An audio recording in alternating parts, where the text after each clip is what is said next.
Hey everyone, it's Brian Pufolks with Pufolks Law Firm. Thank you so much for tuning in today. Today is August 13th, 2021. It's a Friday, so happy Friday the 13th.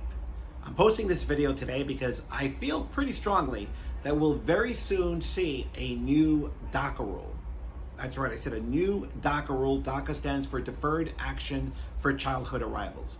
Now, why do I believe that? Very simply because a couple of days ago, on August 10th, the White House issued a draft DACA rule to its Office of Management and Budget, or OMB.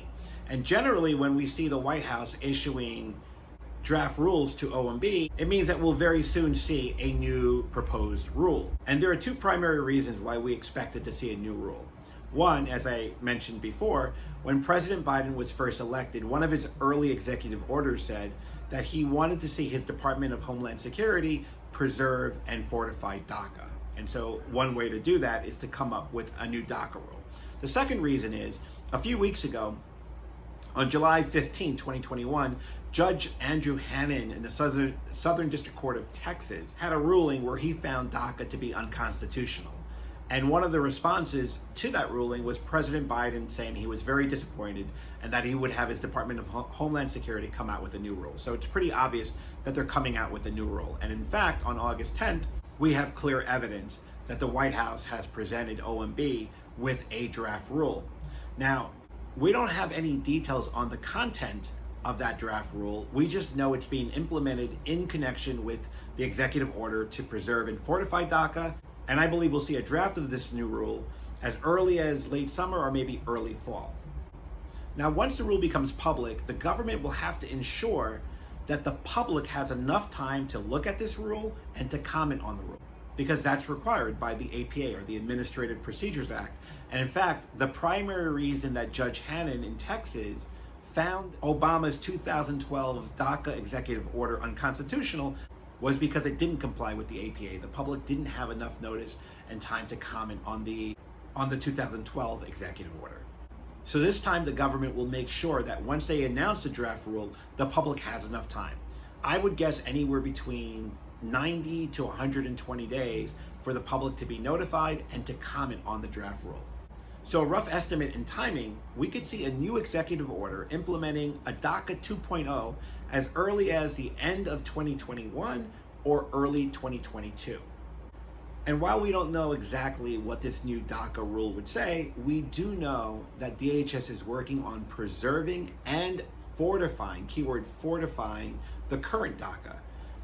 So here are some ideas on what we could see. I have no idea, but this some speculation on what we could see. The current DACA, which was implemented in 2012, says in order to qualify for DACA, you had to be living continuously in the United States at least 5 years before implementation. So implementation was in 2012. In order to be approved, you had to show that you were living in the United States continuously since at least June 15th of 2007, because the rule was implemented June 15th of 2012. The new rule could say that you had to be living in the United States for at least 5 years before some date, let's say in 2021, which means you had to be living in the United States since some date of 2016. Obviously, if you had to be living in the United States since 2016 versus 2007, that means this new rule could potentially include millions of more immigrants. Another potential change between the 2012 rule and any new rule could be your age. The 2012 rule required you to be under age 31 at the time the rule was implemented. The new rule, for example, could require that you be under age 35 at the time the rule was implemented. So that again would be another way of fortifying DACA under a new rule. And finally, another thought. The 2012 rule required you to be under the age of 16 when you entered the United States. A new rule could say you're required to be under the age of 17 at the time you entered the United States. And that, of course, would also expand the number of people eligible potentially for a new DACA. So I feel pretty certain we're going to see a new DACA rule. And if we don't see a new DACA rule, I think it's because of other positive development. Namely because the Department of Justice wins its appeal of Judge Hannon's district court decision to the Fifth Circuit Court of Appeals. But because the Fifth Circuit is very conservative, that's very unlikely. or we see a new law passed that basically codifies DACA. But that also, as I've mentioned in earlier videos, is very unlikely. Currently, the US Congress is trying to pass a new law through the budget reconciliation process.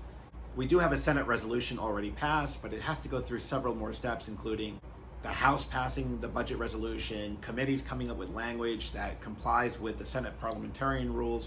And so while it could happen, it's facing many uphill battles.